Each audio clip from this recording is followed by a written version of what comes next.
I'd like to invite you to join myself and my partner Emily Horn for a retreat on apocalyptimistic Dharma happening from May 5th through the 11th in the mountains above Boulder, Colorado at the Rocky Mountain Eco Dharma Retreat Center. To find out more about this retreat, you can visit rmerc.org. Through silent, nature-based, and social meditation practices, we're going to deepen our collective resilience, foster a sense of sacred community, and explore the teachings of the Dharma to inspire wisdom in action in our lives. As Ram Dass said, if enlightened, I will show up with open heart and willing hands. If apocalypse, I will show up with open heart and willing hands. Please check out the Apocalyptimistic Dharma Retreat at rmerc.org. So this is Emily Horn, and I'm here today with Sharon Salzberg. Welcome, Sharon. Thank you so much. Yeah, it's so great to share the space with you today. And in particular, what this podcast is going to be about is our beloved teachers. And we're going to zoom into your relationship with Dipa. But first, before we do that, I want to just share a little bit about why I reached out to you about Dipa. And one is that I first met you, Sharon. Of course, you're one of the first generation original mindfulness teachers and meditation Buddhist teachers in the West, in the United States. And you co-founded Insight Meditation Society with Jack Kornfield and Joseph Goldstein, whom I've happened to been be like a part of that lineage, so to speak, since my early 20s. Then I did the retreat teacher training with Insight Meditation Society and Spirit Rock, and you were one of my teachers in that training. So I felt when I was sensing into our beloved teachers and the spirit behind it of being the student teacher relationship, I really wanted to learn more about your relationship to Dipa Ma, who I started to learn more about Dipa Ma in that teacher training. So thank you very much for being willing to be on this and to share about that personal kind of teacher-student relationship today. Oh, I'm so delighted to talk about her. Really, it's great. Yay. So Dipa Ma, for those of you that are listening that don't know, I'm going to just give you a broad stroke of who she might be or who she was. And then I'm aiming to really get to know her better through you, Sharon. So Dipa Ma, she was born in 1911 in South Asia, which is now in a part called Bangladesh, which is now called Bangladesh. And it is said that the area that she was born in, it has an unbroken lineage in the culture back to the time of the Buddha. And then she later lived in Calcutta and taught in Calcutta, and she died in 1989. Her name, which I find just a beautiful description of her, just in some ways, like her name, it wasn't her original name, but the name that we know her now by, which is Dipa Ma. Dipa means the light or lamp of Dharma. And of course, when you add the Ma, she's known as Mother of Light. So, Mother of Light.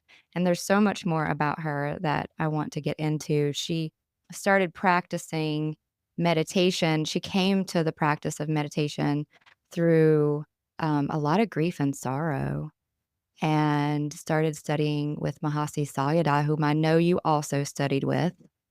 And from here, I'd like to just zoom in a little bit to her and you. And where did you first meet her? Tell me a little bit about how you first met her. So much. I just wanted to respond to some of the Yeah, things you sure. said. Dipa Ma is her nickname, as you said. Her name was Nani Bala Barua, and Barua was the caste of people in Bangladesh that they say have an unbroken chain of connection back to the time of the Buddha, to the Buddha himself. She was a Barua. She had a daughter named Dipa. It's beautiful to hear this interpretation of Dipa Ma. And she went to Burma with her husband. I don't know the year. He was in the civil service. And at that point, I think they'd already lost 2 children.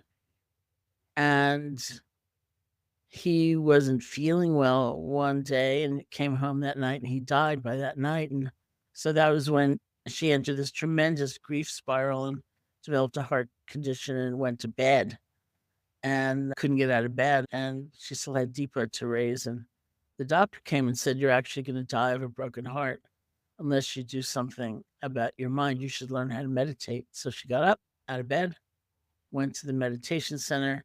And as you said, Mahasi Sayadaw was her teacher. He was like the head of the lineage. He was like the patriarch. And her translator was my teacher, Munindra. Munindra was also a Barua, originally from Bangladesh, and had been living in Burma, studying and practicing for about 9 years total. I don't know at what point in those 9 years they met. So they got very close. And then at one point, Munindra became her teacher, all of which is a prelude to years later, I was in India, in Bodh Gaya, which is where Munindra lived. And she came to visit him. So this was 1971, maybe 72. And he was there. He was one of my teachers. He was Joseph's main teacher. And she came to visit him and he introduced us. So we met in Bodh Gaya, which is the town that has grown up around the descendant of the tree they say the Buddha was sitting under when he became enlightened. Lovely. So what could you describe a little bit about what it was like to meet her? Yeah, it's very interesting. And there's this book about her that Amy Schmidt put together. And I always felt for Amy because some teachers, like Munindra would be a good example, have a way with words and they just have these pithy one-liners that kind of turn your mind around or open your vision. And Munindra would say things to me like, "The Buddha's enlightenment solved the Buddha's problem. Now you solve yours." And it was very encouraging, actually, because I felt like maybe for the first time someone was looking at me as though to say, "You can solve your problem." But Dipa Ma wasn't like that. It always came down to her presence, this feeling of being enfolded in a loving energy that was very different. You didn't have the feeling you had to do something to deserve it or keep it. It was just there for you, for everybody. And she was very soft and her being, as her reputation, and it's well earned. When you were actually doing formal meditation with her, was that she was pretty demanding. No naps for you. But in her, just meeting her, it was very like maternal, very loving, very caring. And like many of those teachers, very immediate, like, "How was your journey?" Or "Do you have enough tea?" And that always struck me because given what she had been through and the intensity of the suffering and the loss, and there's, more to the story, that she wasn't self-preoccupied in any way. Like I kept thinking, if I'd been through what you've been through, would I care about someone else's train journey? I don't know. Very present for everybody. Hmm. It's interesting to hear you speak about her presence, and it sounds like she was able to embody the Dharma in a way that in some ways, it just spoke for itself. Mm. I'm curious, you mentioned a little bit about what made her a different as far as she didn't have a catchphrase, so to speak. What else do you feel like you learned from her that was different than what you learned from Munindra and perhaps even Mahasi Sayadaw? They were all different from one another. And that was interesting because I was very young. I was 18 when I first went to India. The temptation is to try to model yourself on someone else and become them. But it was hard to do with so many different teachers, and they were all different from one another. And she was really, it was her presence. I learned from watching her that I saw her with all kinds of people over time. And it was always inclusive and caring, and she could be tough for sure, but you never got the feeling you were being blamed or you should be ashamed of anything you were experiencing. And so it was largely through watching her relate. We once went to visit her when she was in Calcutta. She lived in this, we would call it a tenement. It was like one room. Her daughter lived in another room, and ultimately her daughter and grandson. And the bathroom was shared with all the people on the floor, and the kitchenette, so to speak, was shared by everyone on that floor. And it would be just this sort of, that staircase was like really awful. And, uh, but you got into her room and it was like being bathed in light. And I once saw her, we went with these friends, and one friend had a mother back in the States who was extremely angry that he was in India, that he was studying meditation, just rage. And she wrote, in those days, we use these things called aerograms. Maybe they still use them, but it's a self-contained letter, an envelope. It folds up inside itself. So you have a very limited space in which to write. And it was just tearing him to shreds, that whole aerogram. And he was very distraught. He read it to Dipa, and she reached under her bed, which was like the banking system. And she clearly had very little money. And she reached under the bed and pulled out some money, some rupees, and handed it to him and said, "Please buy your mother a present." And it wasn't like convince her or give her these things to read, or it was like, buy her a present. And that it was her money. It was so typical of her. No, that's beautiful. You've mentioned also that she could be quite fierce and challenging. Mm-hmm. And my experience, and I know I'm not unique in my experience, is that when we deepen into teacher-student types of relationships, or any relationship for that matter, you've written books about this, Mm-hmm.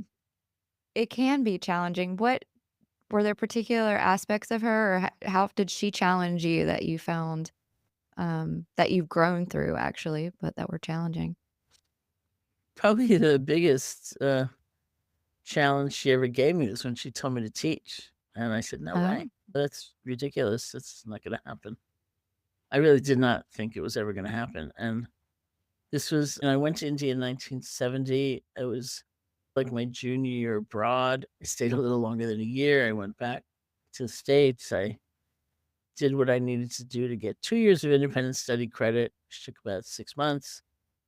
I went back to India and continued practicing and studying. And in 1974, I thought that I would come back to the States very briefly, get a new visa, do the things I needed to do, and then go back to India for the rest of my life.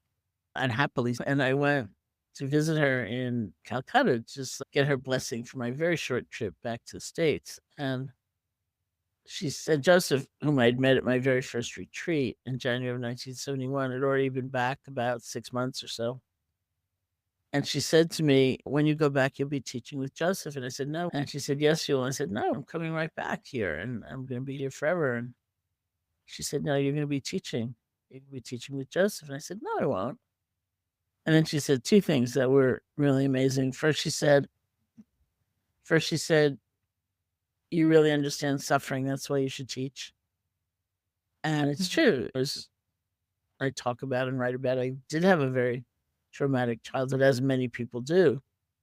And it was a whole other perspective on that time and things I'd been through. And I did take note. She didn't say, like, your realization is so awesome or your scholarship is so fantastic. Said, you really understand suffering. That's why you should teach, which I'd never thought of as a criteria before or validation. And then she said to me, you can do anything you want to do. It's your thinking you can't do it that's going to stop you. And I left her room, eventually walked down those stairs and thought, no, I won't. That's absurd. I'm not going to do that. And of course, as life unfolded, I did do exactly that. And I went to visit Joseph in Boulder. He was teaching at Naropa Institute. It was the very first summer it was opened. Jack Cornfield was living down the hall. That's where I met him. Joseph and I got an invitation to teach a month-long retreat, which we went and did. And then another invitation, and then another invitation. And one day I woke up and I thought, oh, she was right. Look at that. But it was really because of her and her feeling about me and her faith in me and her insistence that the rest of my life unfolded the way it did. That's interesting. It brings up for me some of the stories that I've heard about her and her concentration abilities.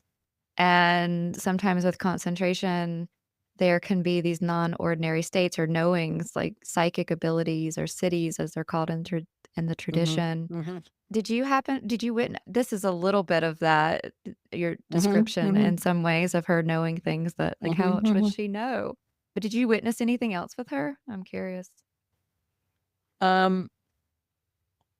kind of, I didn't witness, and Mhm. it's good to contextualize it as you did. Like Mhm. in that tradition, in the Theravada tradition, there's a pretty clear distinction between practices that are largely designed to foster concentration and those that are largely designed to foster insight.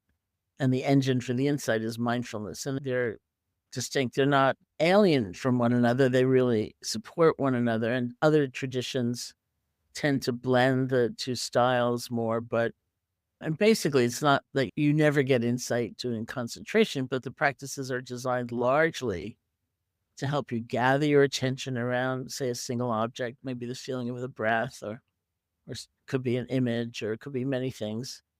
But you gather your attention around that object. When you find your mind has wandered, because it will, your first goal is to see if you can gently let go and just come back. And you let go and come back and let go and come back. And over time, what you've done is you've stabilized your attention, you've gotten more centered, and all of that attention and energy no longer flying all over the place, but gathered, you have a source of power or empowerment. And insight practice builds on that, in that maybe you start with something like gathering your attention around the feeling of the breath, but then a very strong sensation arises, very strong, or very strong emotion arises. Rather than just trying to let go and come back right away, you pay attention to that new object in a way, hopefully, that's balanced, that's interested, it's not judging. And that's the route to insight or wisdom. And also a power of love that comes from seeing clearly that our lives are connected, and so on. When Dipa Ma was in India, when Dipa Ma was in Burma, and by the time she was studying with Manindra looked back at what was just textual knowledge for him, at ways that people could develop concentration, not to the ordinary degree that most of us would develop it for in order to then go on and do insight practice, but going on from there and just continually working with that gathering of energy. And that, as you say, is considered the path to what we would consider supernatural powers. They just think they're natural. They're just different. They're born out of very intense concentration. So notice that has nothing to do with wisdom, or has nothing to do with love. It's really about power. And so we can use power well, or we can use it badly. But he was very curious. Do those techniques really work?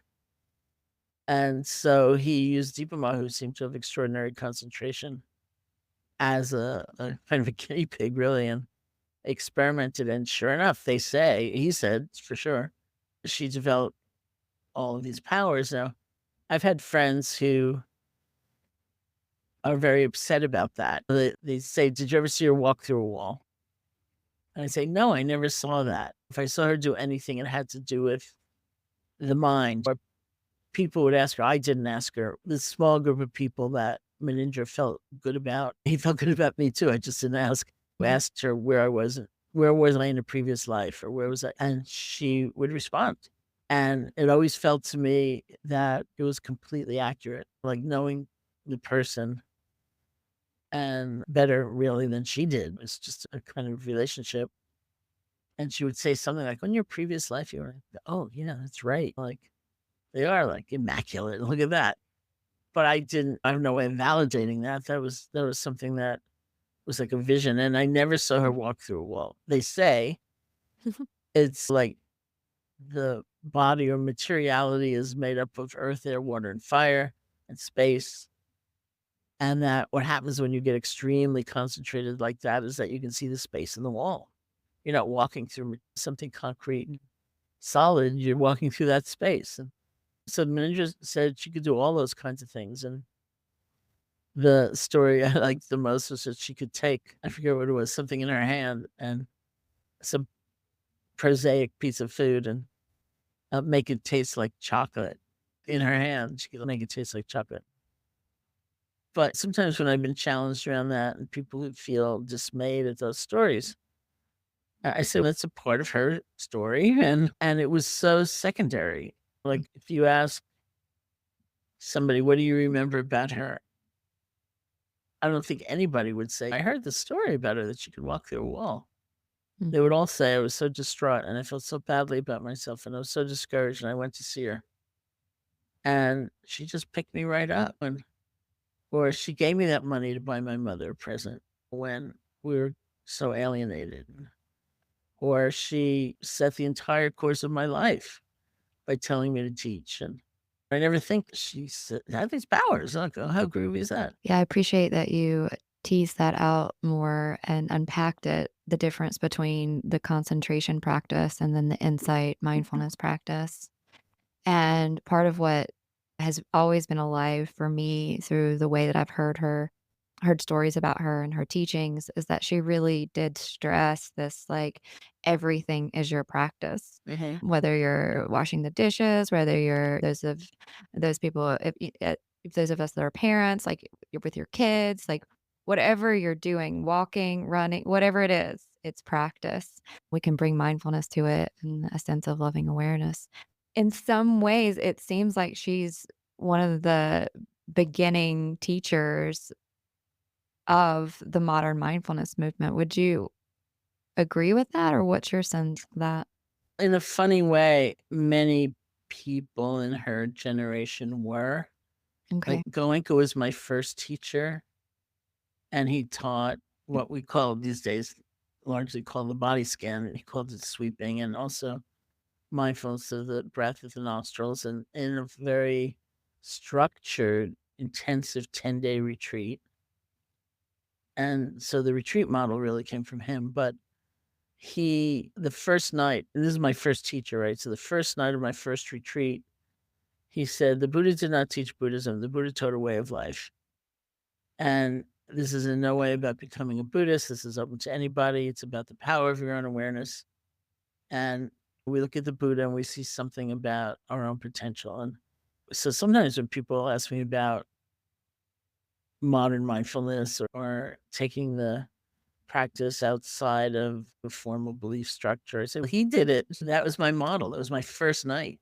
So he was very influential that way. And Menindra was very much along the lines of what you said, because he didn't have that kind of structure like the retreat model. Or one of my first acquaintances with Menindra before I ever did my first retreat, but I was already there in Bodh Gaya and getting ready to do it. And I overheard a conversation where somebody asked him, we were living in the Burmese temple, which was some little distance outside of the center of town, which in those days, the center of town consisted of the tree, the descendant of the tree that Buddha Hmm. was sitting under, the temple, a couple of other temples. There was one Tibetan temple. There was one, I think, Chinese temple. There was a Thai temple, and there were a few chai shops and a couple of tailors. That was town.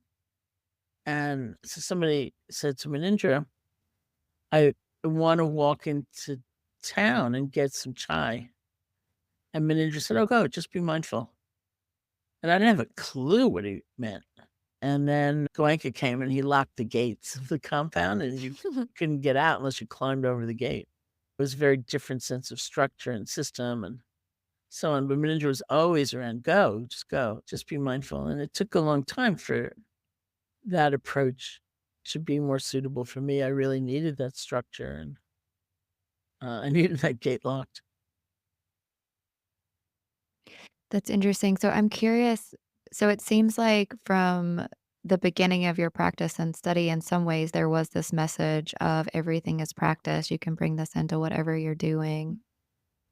And from what I hear about Deepa, did you have a sense that she was really about bridging it into the householder life? Was it any different than some of the other teachers that you have already mentioned?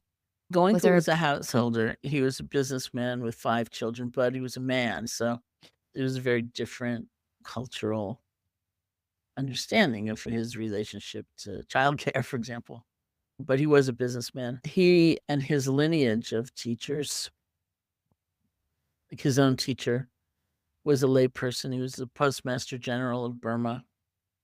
And he was very committed to daily practice and just maybe one 10-day retreat a year. And so this is in contrast to a more monastic model where you became a monk or a nun, or at least for some time, because in that tradition, it's not necessarily a lifetime commitment. And you weren't always practicing intensively, but it was like an immersion in that way of life and those values. And going as teacher was very prominent in saying, as a lay people with a job, you can really immerse yourself. And Mahasi Sayadaw, back to him as the kind of founder of that particular lineage, was he and a couple of other monastics in his generation were very well known. It's hard to describe. It's going back to that distinction between concentration practices and insight practices. There's been a debate for several hundreds of years, if not thousands, about just how much concentration you need in order to have a genuine insight practice. And certainly in a lot of the texts, or as came to be really felt historically, you needed really a lot of concentration before you could develop truly a liberating insight practice. And that meant inevitably that the concept of liberation, the idea of liberation, or the promise of liberation, was held by the monks. They were the only ones who had the time, and there were no formal nuns at that point, and monks weren't like cooking and working and doing all these other things. They were only practicing or studying. And so they had the kind of situation where one could develop that extraordinary degree of concentration. And Mahasi Sayadaw came around, and a couple of other of his cohort, and said, from his understanding, you didn't need that extraordinary degree of concentration. You just needed a continuity of mindfulness. So that meant getting up from your cushion was as important as anything you experienced on your cushion. Eating, walking, all of that. And by the time we met him, he was like the patriarch. He was extremely chill, very quiet, powerful, but in a very quiet way. And the joke, though it has some truth to it, is that in Burma, in the monastery, in the retreat center, there was like this wax statue of him up in front of the hall, and it was very hard to tell the difference between the wax embodiment and the actual embodiment. He's very chill. And then I found out that when he was younger, and he was formulating these theories and putting them out, because the sociological impact of that is that it returned the prospect of liberation to women, to lay people who were not going to devote all those years to developing an extraordinary degree of concentration before they went on to develop insight. And his whole thing was the continuity of mindfulness rather than extraordinary states. And so I later read, he used to go places like Sri Lanka, which was much more conservative in thinking, and people used to throw rocks at him and call him a heretic and things like that. So it was very funny because he was so chill when we met him, and it was like finding out, as I put it, it's like finding out your grandmother was a Bolshevik or something like that. Earlier in her life, she was really radical. Look at that. So Dipa Ma fit right into there. It's given her personality, and that she was a woman and all of that she embodied in this very maternal way.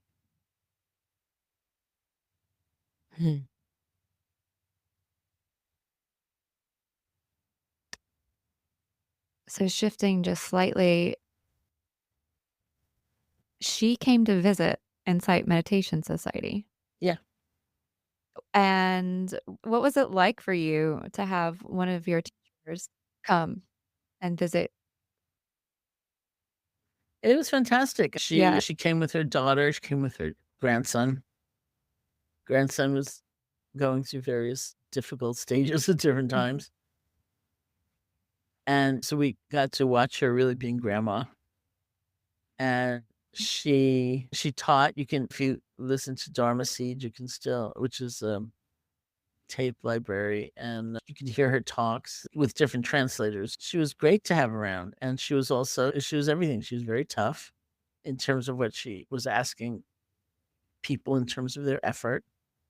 She also exemplified what was possible when you put your heart into it, and you really held qualities like awareness and compassion as as your North Star. And so it was very inspiring. And it was a lot of fun. She was grandma. And we'd all play with Rishi, the grandson, of course, is now an adult. And she was very moved and delighted at people, at things she was experiencing with her in various houses at different times. And then over in Barrow at the center. And I remember once, I don't know, I'm having this very odd memory of Joseph and I giving her gefilte fish once to eat, because as a Bengali, they do eat fish. They're not strictly vegetarian. And gefilte fish, if anyone doesn't know what it is a very odd sort of Jewish dish of different kinds of fish chopped up and molded together. It's got a really bizarre texture, and it's an acquired taste. She didn't acquire it. Like, she took a bite. It was like a lot of fun having her.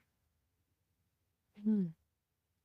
Yeah, it seems like a really sweet time to be able to be with her and know that she was one of the first people that were like, "Go teach," and then here Yeah, she yeah, is, and she can see that coming, that it's yeah, come to fruition in a lot of ways. yeah. I also Seems like a remembered a story. blessing. We took her to a bank one day, and we're outside using the machine to get some money, Mhm.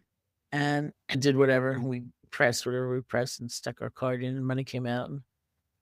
And she said, "Oh, it's so sad. It's so sad." And we said, "What's so sad?" And she said, "That poor person inside the wall all day long, just taking in the cards and giving out money." And we said, "Oh no, there's no one in there. It's just like this process that happens." And she said, "Oh, like anatta, which is a Pali word for selflessness, as a Mm. tenet of the Buddhist teaching, is, oh, it's like egolessness. It's just a process." So it's also great fun when someone has those values, those principles, those qualities of life so in the forefront of their minds. That's what they see. Mm.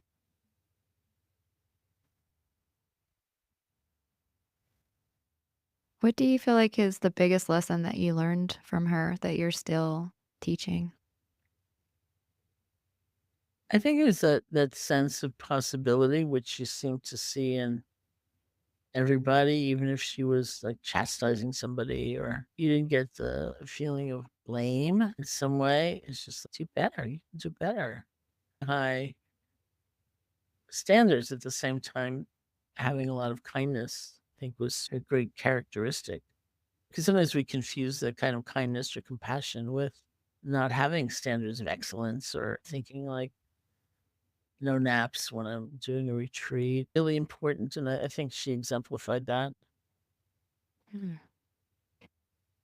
Is there anything else about her and your relationship that you haven't shared here that you would like to share? I don't know. Is there anything that surprised you in what I said? Mm. Not sure if surprise is the right word. Is more validation in some ways of that this practice is healing and transformative, and that the Western view and practice of it, it still has a lot of possibility and potential, just as it did in the time of the Buddha. And that the unbroken lineage that you have named and we've named here, it's still alive today, even though she's not here. It comes through you, and it's quite beautiful to sense into that. And it also, to me, what has really landed is that she was sincere in her practice, and she was very much like what I experienced you, authentic and real in a way that brings the human being part of us into the practice and into the Dharma. Yes, she was quite wonderful. Mm. And I'm glad I hear that people, partly because of Amy's book, I'm sure that there's a younger generation still of practitioners who tell me, "Oh, I'm really into Deepa." I say, "How'd you even hear about her?" Like, Yeah. and I was delighted to see. I was looking for something else on Dharma Seed, and I came upon like a whole section of her talks. I thought, "Oh, you can hear it." And w- translations differ, and so there's different feelings you might get from different talks, but you can hear her voice and get the gist of really what she was about. Yeah, thank you. And I also just wanna mention too that the longer I sit with the question the longer I sit with the question of what, if anything, surprised me, is that she seemed to be a sweet balance between that fierceness and Mhm. that excellence, and then the loving maternal kind of qualities Yeah, that you have yeah, described her as. And for me, that's a balance that if I were to say we need more of, generally speaking, I would yeah, say it would be that, with all the new things that are coming online. And I talk to people and they're like, "Oh yeah, I can write my mindfulness paper on Chat GPT now." And I'm right, like, right. "Well," and I can get an 80%. And I'm like, "Is an 80% like, where's the excellence?" Yeah, Like, yeah, don't we yeah, want to yeah, go for yeah. the excellence? So it's just a sweet remembering to, yes, like we can go for excellence and be kind and gentle and present. So thank you, Sharon. It's been lovely to be with you today and to sense into your teachers and your relationship to Deepa Ma, and it's a gift. Thank you. Thank you so much. After nearly a year in private beta, the Buddhist Geeks Network is now open for any independent practitioners who want to engage in interdependent practice. You can find out more about the Buddhist Geeks Network by visiting buddhistgeeks.network.